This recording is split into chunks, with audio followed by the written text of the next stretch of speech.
Hello, golf fans, and welcome to a 150th Open Championship preview on the Big D podcast. Before I bring in Tom for his golf expertise, please subscribe, like, and share the Spunky Spectrum Sports YouTube page.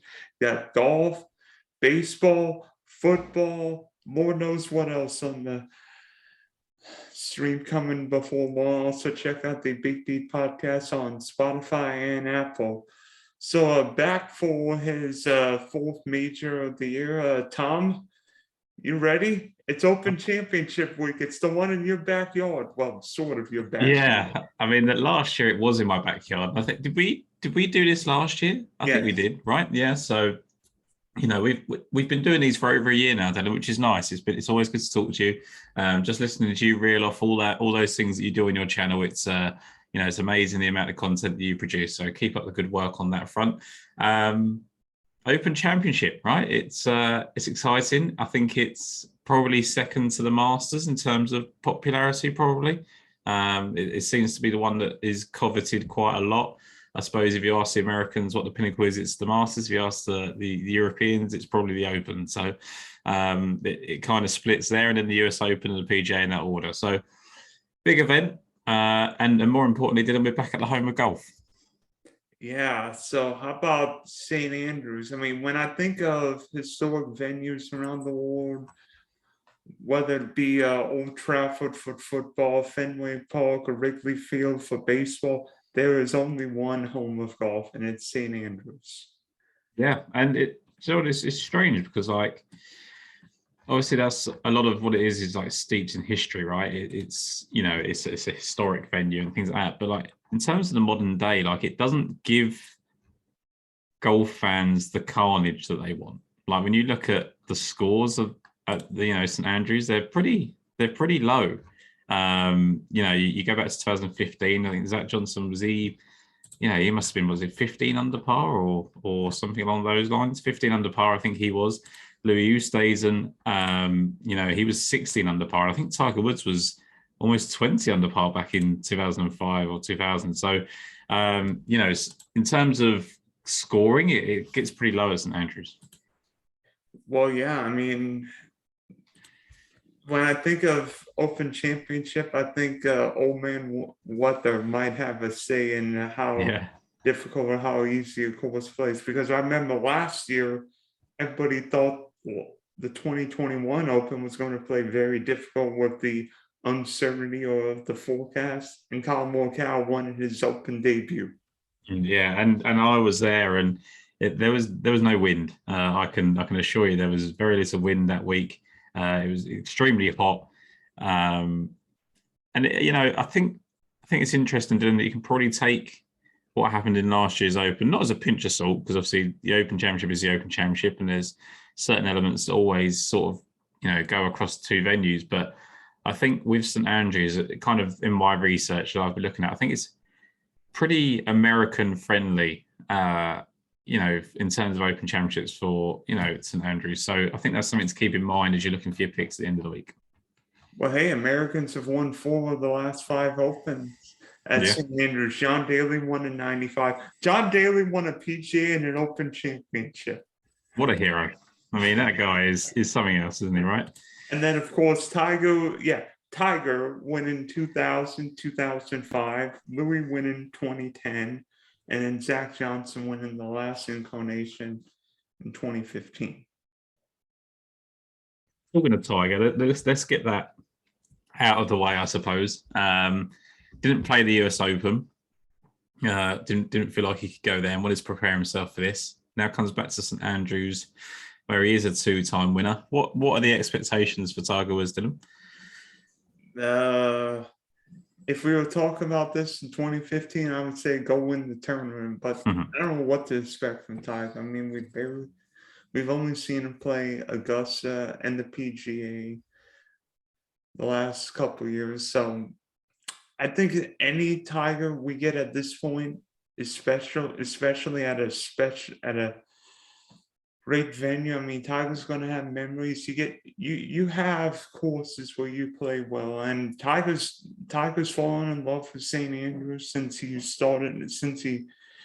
played his first round here 22 years ago. And I mean, it's not a long course. It's not, I mean, if Tiger can avoid the fescue and the umpteen bunkers, I'm not saying Tiger can win or will win, but can Tiger make the cut and maybe put in a decent showing? Yeah.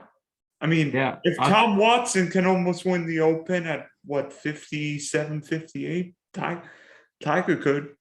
yeah. I mean, it's imagine if we get another Stuart Sink situation, that'd be interesting. But no, I think you're right. I think what we can probably expect is what he's shown in the other two majors this year, right? He's kind of got through the cup, battled, and Augusta, he looked pretty good for a decent period, and then tailed off, and the PGA tailed off a bit quicker. But I think ultimately, if he makes a cut, it's just for him. Historically, he's just here, right? It's the 150th Open at the venue that he's won at twice, so I don't think he was going to miss it. Absolutely. And be honest, I think if this year's Open were at a different venue or the US Open would have been at like Pebble Beach, Tiger might skip the Open, play the US Open. But now with this being a special Open, a la like the 2000 Open at St. Andrews, he's not missing this one. Yeah, no, I agree with that. I mean, I think like you said earlier, though, it's not a long golf course and it's not a hilly golf course or anything like that. So he's got things on his side. I mean, I'm just going back to sort of some quotes that Zach Johnson had, back in 2015, and he said he didn't hit anything more than 8-iron for his first 11 holes. He hit a punch 6-iron on the par 3, but other than that, he was 8-iron or less into all these holes. So, you can just look at short iron play and wedge play, and that favors Tiger Woods, obviously, but and obviously wide open fairways. If he gets a little bit loose with that driver, that's also good as well. But I don't think we can expect him to win, but I think we can certainly expect maybe a top 30, top 40 for Tiger. So speaking of guys who've done well here, how about Louis Oosthuizen? I mean, maybe live Louis Oosthuizen, but first and second last two appearances at the Open. I mean, talk about great iron players. I mean, could Louis back it up and maybe replicate his last two appearances at St. Andrews? I mean, look, his last two starts in golf are 8th and 5th, right? Like he finished 8th at the BMW International Open. He shot a third round 65, and he finished 5th at the Live event in Portland. I mean, is that great in that kind of level of field? I don't know, maybe not, but like you say, a first and second in two Open championships at this venue, and then you add in the fact that he's pretty good at Opens in general. I think he's probably got a good chance. I don't think he's going to have many supporters this week, I would say. But was he third last year as well in the Open? Seems like Louis been second or third in every major the last 18 months or so. He was the 54-hole leader last year as well, wasn't he? Where we all expected him to finally break through again and didn't. So I would say before he made his move to Live, there was probably a lot of people willing him on to finally get that second major. Now I think people will be slightly less enthused, but he still probably has a chance. Yeah, speaking of the 2015 Open, taking a break from Louis, thinking back, that you actually bet, if you have a funny story on the 2015 Open Championship involving the playoff between Louis, Mark Leishman, and Zach Johnson. I do. So at the start of the week, I'm sure we all remember that Zach Johnson said he had no chance of winning at St Andrews. It was not a good golf course for him. He'd already said the same about Augusta as well, and won there. And before the start of the week, I bet Louis Oosthuizen. And then whilst me and my dad were at the Open Championship, we were watching Mark Leishman play golf in the third round, and the weather was horrendous. Like, it was really, really bad. And he had just shot a 64 and was just sitting in the clubhouse. He was a little bit far behind at this point, but we just knew the carnage was going to ensue in the afternoon. So we put a bet on him at like 50-1. And of course, Mark Leishman, Louis Oosthuizen both make the playoff with Zach Johnson. Mark Leishman hits his drive straight down the middle, lands in a divot. and the rest is history. He was out early, and Zach Johnson won. So a little bit of a sting. I think I was also on Justin Rose that week as well, who was sixth. So really had a couple of chances, and just Zach Johnson broke my soul, which is a shame because I quite like Zach Johnson. I mean, hey, Zach Johnson taking the pressure off himself, put in the reverse things. The reverse things always works at the golf course.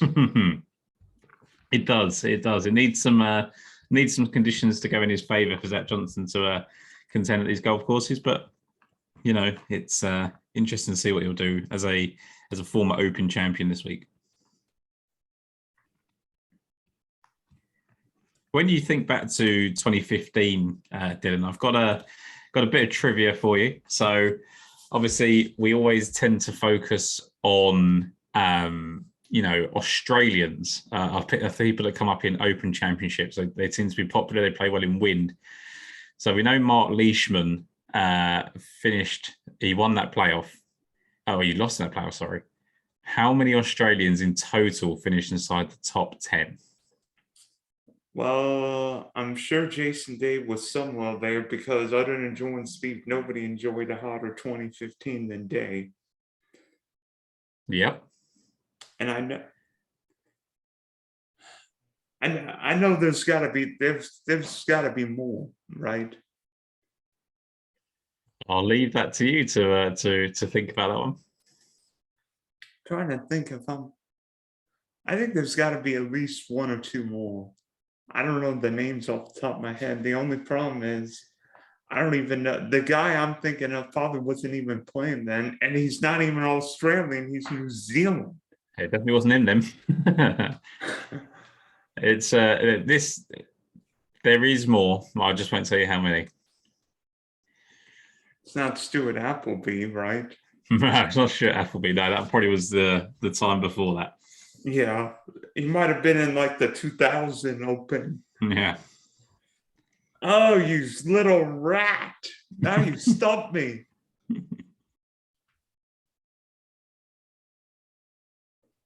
We've got Mark Leishman, Jason Day in the top 10 of the Open. Were there any other Australians with them? I think there would have been some, but I don't know their names. So, all right, just inside the top 10. I can't think of it. Adam Scott also finished inside the top 10. 3 Australians. So I not remember Adam Scott, for crying out loud. For a country that doesn't have, I mean, it's produced obviously some great golfers, but in terms of representation in the field, I think that's a really good strike rate for Australians in the Open. So again, something maybe to consider. I mean, who have we got this year that are kind of representing? You've got Cameron Smith, you've got Leishman and Scott as well. So maybe something to think about. I don't know whether there's any that I would particularly be going for, but it was pretty amazing. The first day as well of the 2015 Open Championship, there were 12 players that were tied 8 for better after the first day. How many of them do you think were American? Say it again. So there was 12 players inside the top 8 after round 1 in 2015. So tied 8 for better. How many of them do you think were American? All of them? They were not all of them, not quite.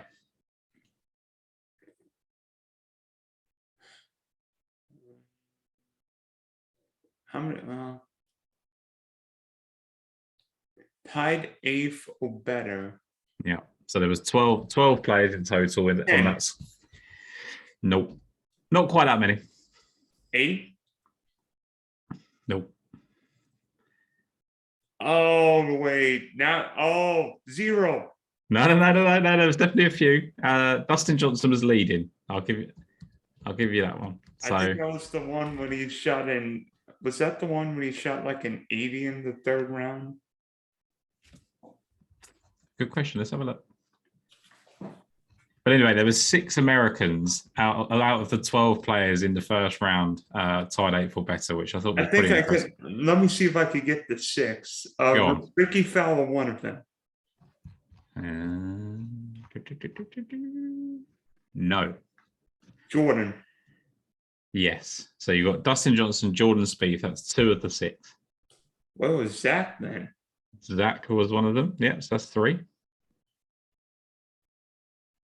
Was Tiger one of them? No. These are going to, if you, Dylan, if you got these 3 golfers, I'd be very, very concerned because it would be very difficult. Matt Kuchar. No. Although he does play well for the Open Championship. Yeah, when Jordan. I'll give you a clue. One of them was an amateur. And we don't hear about him anymore. I will. Who? Give me a hint on the other 2. So the other 2, one of them's gone to live golf, and one of them wins every now and then in America and shoots 60s, but isn't very good. Jim Furyk? No, he's very good. Starts with, it's a Robert. Say it again. It's a Robert. One of them's called Robert. Robert Streb? Robert Streb was one of the 6, so that's 4. And then we've got the amateur and then the live defector. I don't think Brooks wouldn't have been playing the Open then, even though he played a lot of links golf. I think he was playing, but he wasn't in this top 10. Okay. So we've got. Okay, tell me the other 2. We've got Kevin Na and Jordan Niebruge or Niebruge, whatever his name is. What the heck? There are too many Jordans playing golf. So yeah, if your name is Jordan, you're probably quite good at St Andrews. But yeah, that was 2015. I thought it was pretty interesting to see how many Americans were up on that leaderboard, how many Australians were up by the end of the week. Jordan Niebruge actually remained in 6th place by the end of the week. Brooks Koepka finished 10th that week. Jordan Spieth 4th. So, Americans did very well at the Open Championship at St Andrews. Okay, so back to our normal subject, bets. So obviously, it seems like all bets have worked out pretty well in majors. I mean, we've gone back and forth, some wins, some losses, some embarrassments. So how's your betting card looking like for St Andrews? I'm still finalizing it, but the really boring thing is, Dylan, is like I remember when we did the Masters at the start of the year, and I sort of said that Scotty Scheffler looked really good for it, but I'm going to go away from him because it was really hard for a number 1 to win, and it might be too much pressure, and galaxy brain myself into Justin Thomas. This time, I'm not going to go against the US, and I think Xander Schauffele is going to have a very good chance of winning the Open Championship at St Andrews. I mean, he's currently leading the Scottish Open as we speak. But on top of that, like he's played 4 Open Championships in the past already. How many cuts has he made out of those 4, Dylan? Don't tell me. He's 4 for 4. He's 4 for 4 in Open Championship cuts. He's already got a 2nd place finish in the Open Championship as well. So that was at Carnoustie, another Scottish venue. So all of a sudden, things look really good. I mean, he was 20th on his Open Championship debut in 2017. 41st in 2019 wasn't great, and 26th last year. But, he's playing such good golf right now. It just seems really, really silly to go away from someone that we know can finish inside the top 10 of majors at a pretty impressive clip. Are you worried that Xander Schauffele can't play well without Patrick Cantlay? No, I think he'd be okay. Although, having said that, Patrick Cantlay is currently sneaking up the leaderboard at the Scottish Open as well. So maybe he'll be a factor next week. Maybe they get paired together. Oh no! Yeah, that would be a little bit of bias. Who else besides Xander makes the? So then I think Jordan Spieth is coming into the reckoning again. You mentioned, obviously, last time out, he played well here, finishing at 4th place. And again, just talking of people that play Open Championships very, very well, 4th, 1st, 9th, 2nd and 20th he's got. How many cuts has he made out of 8, Dylan, in Open Championships? All of them? All eight cuts. So he finished 44th and 36th on his first 2 starts, and then went 4th, 30th, 1st, 9th, 20th, 2nd. I mean, that's pretty impressive, right? Like 1st, 2nd, and 4th in 8 Open Championships.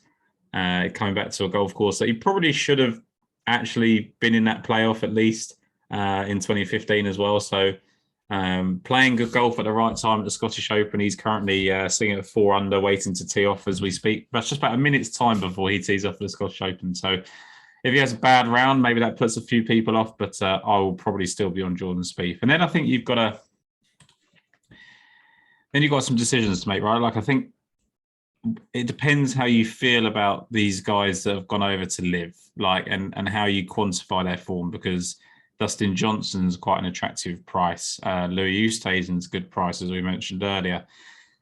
Brooks Koepka's always someone that you look at for major championships. I don't think I'm going to go with them, but I think they're people that are worth considering. And then we think about someone from a home contingent. Like, I don't think he's going to win, and I don't think he's going to contend. I'm always very against him. But Robert McIntyre has played in 2 Open Championships and finished 6th and 8th, and is now playing at St Andrews. So maybe someone, especially for DFS, is someone that's worth putting into your cards.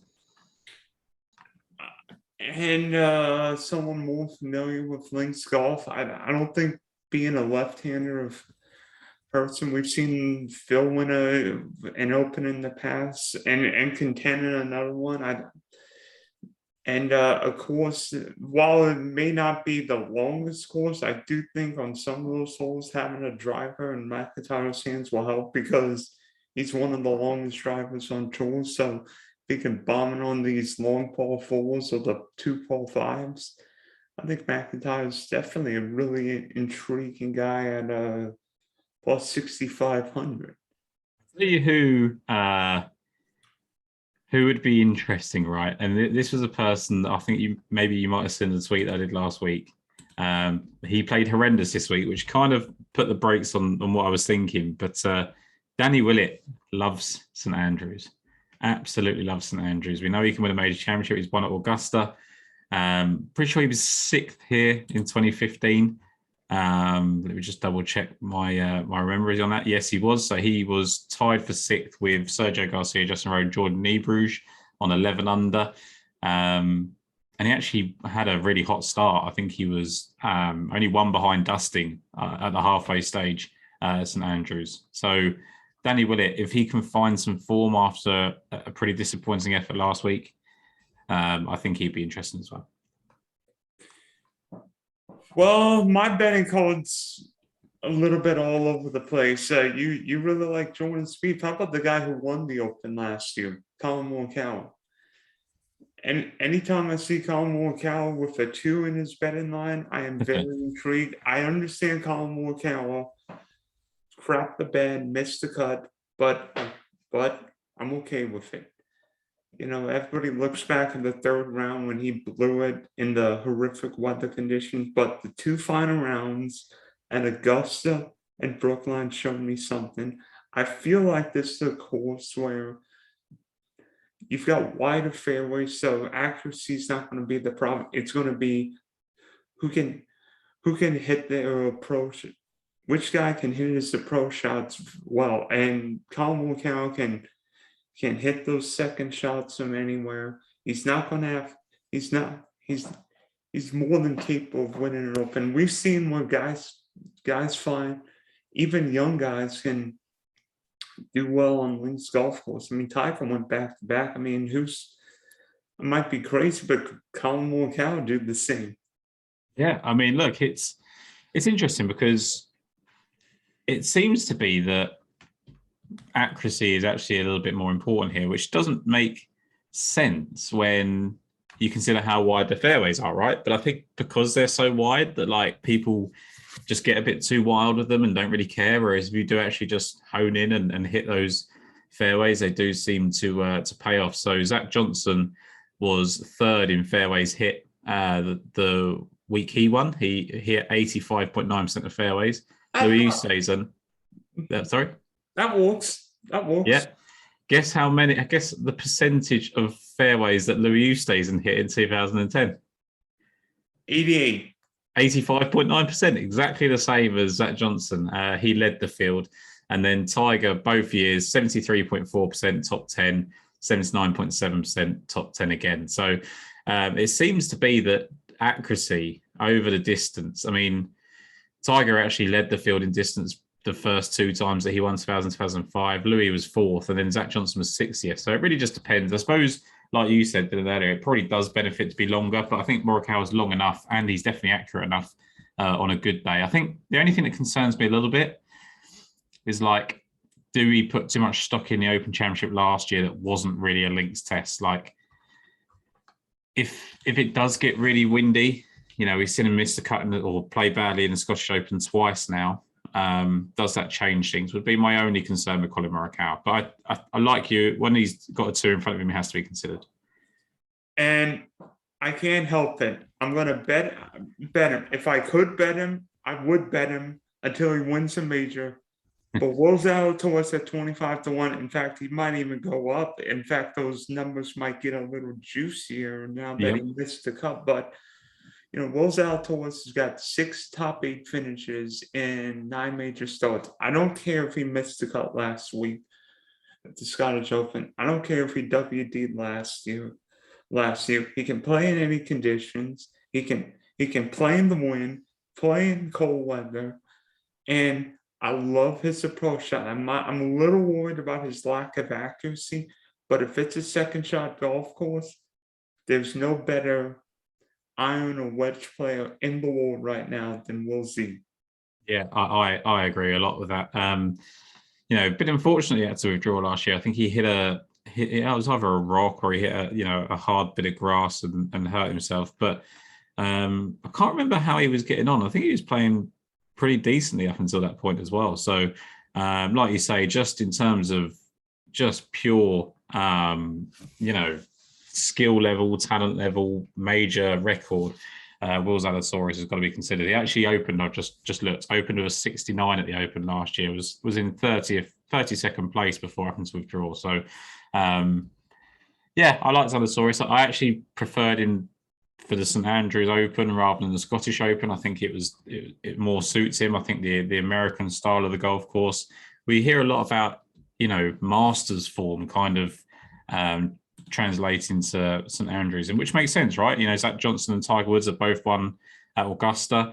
Louis Oosthuizen's lost in a playoff at Augusta, and they're the last 3 people to win at St Andrews. So maybe it's worth looking at some recent Masters leaderboards.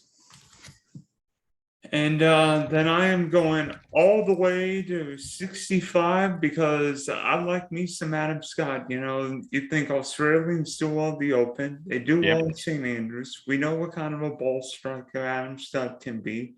The only question is, can he make a few putts? Because if Adam Scott makes a few putts, look out. But if Adam Scott can't make putts, he's done. Yeah, that's and that's been his MO for his career, right? We've kind of been saying the same thing about Adam Scott for a long time now, but it's true. It really is. I'll tell you who I'm interested to see how he gets on, and I really don't know. I thought he was going to struggle this week with all the added pressure and being a major champion. What's Matt Fitzpatrick going to do? Like, coming off his first major win, he's currently inside the top 10 at the Scottish Open. Just got his final round underway. He's 4 back. Finished 14th at the Masters. We're talking about things, and I think he had a 7th place finish before that as well. It's really tough to tell. I think it's going to be too much to try and go back to back, but he's been 20th and 26th in his last 2 Opens. And he plays the Dunhill Links, okay, if memory serves. So, there's everything to like about Fitzpatrick. He's got a 15th and 26th finish at Dunhill Links. I think Fitz is an intriguing guy. I mean, he is a little juicier than I would want him to be at 16 at 16-1, but 16-1. Like if you asked me and said who would I rather have at 16, I mean JT, Spieth. I mean Fitz is capable of winning again. I mean, look, Xander and Spieth being the same sort of prices means I don't have to put him on my betting card, but I just think it's going to be interesting. Like, Rory is the clear favourite, which I think is actually quite surprising. Absolutely, because we've seen Rory absolutely crap the bed in his last 2 majors. Yeah, and just in Opens in general. I know he's obviously won one at Hoylake, but he struggled in his home Open when it was in Ireland. And if there is any wind, I don't necessarily trust him. I do think he's playing a lot better this season than we've seen him, recent years. But really hard to kind of get behind Rory McIlroy, especially at a short price. So Tony Finau plays phenomenally well in Open Championships. That's always something I tend to fall for. Guess how many cuts he's made out of 5, Dylan? All 5, yep. And he's never finished worse than 27th in an Open Championship. So, and then he'll miss the cut by 1 shot like he did at the U.S. Open, which pissed me off. That sounds like something that Tony Finau would do. Just hurt people in the worst possible way. I suppose we should talk about the chances of Jon Rahm and Rory McIlroy. Like, if you had to pick one of the two, who would you go for? Rahm. Is that just because you've seen what's happened to Rory in the last couple? No, because Jon Rahm's done better. Well, to me, Rahm's done better on link-style golf course. It's only a matter of time before Rahm contends, if not wins an Open. We've seen what Rahm's capable of doing. Spaniards have done well. I mean, think of how many times Seppi won or contended at the Open. Sergio all but won the 2007 or 2008 Open. And I feel like Rahm's capable of winning anywhere. And who's to say I'm just saying the home of golf wouldn't be a bad place for Rahm to win another major. It wouldn't, would it? I mean, you talk of Sergio as well. He's got such a good Open record, but he has really gone. He's gone, isn't he, at the game right now? Benito. What's that? Benito. Yeah, he does feel like he's Benito. Yeah, he looks to be gone, which is sad. I actually quite like Sergio Garcia as much as he rubs people up the wrong way. I do think it's a career that we should be celebrating rather than vindicating at the moment. So yeah, it's tough. Like, I think he is going to struggle, but he does like this type of golf. Who is one name? Yeah. Who do you think will be the chalkiest guy betting DFS wise this week? Xander Schauffele. It's not a bad, yeah. Maybe Jordan Spieth. I think he might not be too far behind, but I guess because Schauffele is at $100 cheaper on DFS, I think a lot of people are going to start their lineups with Xander. Let me see. Where are you? Until this week, I was thinking it'd be Ryan Fox at 7,100, and guess what? Didn't he miss the cut? He made it, but hasn't done much else than that. I think he's. But he's. Yeah. I feel like Ryan Fox, one of those guys. He's done well this year in European, and we've seen more guys from Australia or New Zealand from that area of the world have done well on links course. He can play in the win, and maybe Ryan. I mean, thinking going into this week, I thought Ryan Fox would have been chalky, especially if he did well. Maybe his lack of performance this week takes off some of the ownership. Where you're seeing what Xander, Cantlay, Fitz are doing. He was before this week at the Scottish Open. He was, obviously I work for Odds Checker, and he was the most bet golfer for the Open Championship. He had 9.7% of the bets for the Open Championship, Ryan Fox. So I still think there'll be some, love for him, especially if he goes and does something, in a practice round that we get some details off or anything like that. But I think, like you say, it might have cooled off a little bit with the performance this week. But he's still 7,100 and could be your last guy in your lineup. Absolutely. Actually, you're looking at it now. Ryan Palmer is currently second again in the Scottish Open. Oh no, not again. He's he seems to be getting himself in contention in this event a couple of times. Is he in the field for next week? I don't know if Palmer is in the field for Let's have a look. Let me just bring it up in front of me here. Not. No, he's not at the moment, but he could get in with this if he gets inside the top 3, right? Something like that. Yeah, so this is the first 3 players on this leaderboard that are not already qualified that will get into the Open. So I think you've got the likes of Cabrera Bello will be going for that. He's currently second behind Xander Schauffele. Ryan Palmer, Alex Smalley, I don't believe is in the Open Championship field just yet. Thomas Dietrich already is, so he's one that we don't need to worry about. So, Rasmus Højgaard is another one that's still trying to get in. So, who do you think is going to win? Like, who would be, if you had one pick? Like, forget about odds, DFS, anything. Like, if I just said to you, Dylan, who's going to win the Open? Who would it be? Will Zalatoris will find this major.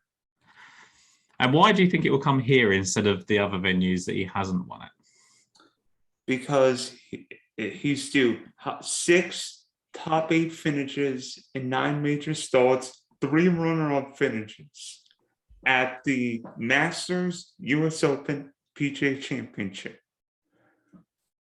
Does he not just finish second, so he gets the full house like Louis Oosthuizen? Or Ricky Fowler, the one year he was top 5 in all 4 majors and didn't win any of them. No, it's wow. I mean, I'd love to see Zalatoris win it. It'd be great. He's someone I've had on my podcast before. He's a really nice guy, really believes in himself. But I just fear the worst for him. Like I just see it being so close again. If I had one that I mean, it's really tough, I think, between Schauffele and Spieth for me, who I'd go for. But yeah, it'd be one of those two for me. But I wholeheartedly understand the Zalatoris love. It makes sense. Okay, who you have to pick between Jordan and Xander? If I had to pick, I will go Xander. And this is without knowing, obviously, we're recording right now with how he's coped with this final round pressure. But I'm going to go with Xander, hoping that he gets the win today. Yeah, and then everybody will be on him, and he'll probably end up T3 again because talk about a guy who's done everything but win a major. Xander's done everything but win a major. Do you know what's going to happen this week, Dylan? I'm going to end up copying your bet in Will Zalatoris. I'm going to have already bet Xander Schauffele, bet Jordan Spieth. It's going to be a 4-man playoff, and Ryan Palmer is going to win after getting in this week. Oh, you know what it'll be? You know who it'll be? It'll be, I'm trying to think. It'll be Jordan Spieth, Xander, Will Zalatoris, and name me another guy. Name me another top golfer. Justin Thomas. And JT. And JT's going to win just as ribs. I'll tell you someone we haven't spoken about. It's at the top. What do we think about Shane Lowry? Interesting. Like, he's obviously an Open champion in the past. He finished 12th last year as well in the one in Kent. I don't know. I mean, he wasn't that great in Opens before that. Like, he had 4 straight missed cuts, but I'm pretty sure he did okay here in the Open Championship in 2015. So maybe just someone to... I don't actually... I think he's dipped in form recently, but it's definitely someone you can consider. Yeah, especially if, he's played well in difficult golf course. He was T3 at the Masters. Probably should have won Heritage before hitting a ball, his tee shot in the water on that pole 3. But wow, he's capable, and if it gets a little windy, it's right up Shane Lowry's alley. Cantlay is currently 5 under at the Scottish Open and 2 behind, and he has tied 12th finish in the Open Championship in the past in 2018, which was also in Scotland. That was at Carnoustie. That was the one that Francesco Molinari beat Tiger. It was, yep. And we had that was another one where you could have had a couple of surprise winners in Kevin Kisner. Justin Rose was up there as well. So maybe Cantlay is someone to keep an eye on as well. Someone I've basically given up on, but seems to be playing himself into contention now. So many names, Dylan. So many names, and so little time to choose. Yeah, be honest. The problem without a dominant golfer now is that there are literally 15 guys you could choose from, and then the 16th guy wins. Yeah, I actually realistically think there's probably There's probably 30 names right now that if they won on Sunday, I'd go, yeah, that makes sense. Like, which makes it so hard. Yeah, makes it, and the Open allows for different guys because you don't need to be a Bryson DeChambeau hitter. You don't need to be the world's longest driver. You put the ball in the fairway, put the ball in the green, make the putt, avoid the bunkers. By the way, in Europe, the bunkers are hazards. Don't hit the ball in the road hole bunker. You will be sent to the beach. That is about your only concern this week. Because if you avoid the bunkers, you're probably okay. It's interesting you mentioned Bryson DeChambeau there. Do you remember when he went for that little dominant spell, and everyone said, "Imagine when he gets to St Andrews and just absolutely ruins the home of golf." And now we're here 2 years later, and no one's talking about him for the Open Championship. Crickets. It's absolutely crazy. Finished 10th in Portland. Whatever. I mean, if he's healthy, that's an interesting name, I think. Bigger name, has-been. He's a has-been. The thing is with him is that, like, I think there is still a little bit of nostalgia and love for the game in Bryson DeChambeau's like headspace. So I think winning at the home of golf would be really important to him. So he's as big as 120 to 1 on Betfair in England. So God. It's a decision to make. But yeah, I just, here we are, Dylan. What are we, 49 minutes in, and we're struggling. We're struggling to nail it down. You've gone Zalatoris, I've gone Xander. But there's so many names, right? Like there's names we haven't even mentioned yet. That like, I mean, if you throw a name at me, I've got everything I can say about them. But we could be here all night. Yeah. So thanks for hopping on, Tom. We wish you bets well, and hopefully this year's Open provides just as much drama as the other 149 Opens we've seen in your neck of the woods. I do hope so. I hope it's not ruined by a weather split. I know that's, people want to see this difficult weather, but I don't necessarily like it when 50% of the field can't win just because of their tee time. So keep an eye out for that.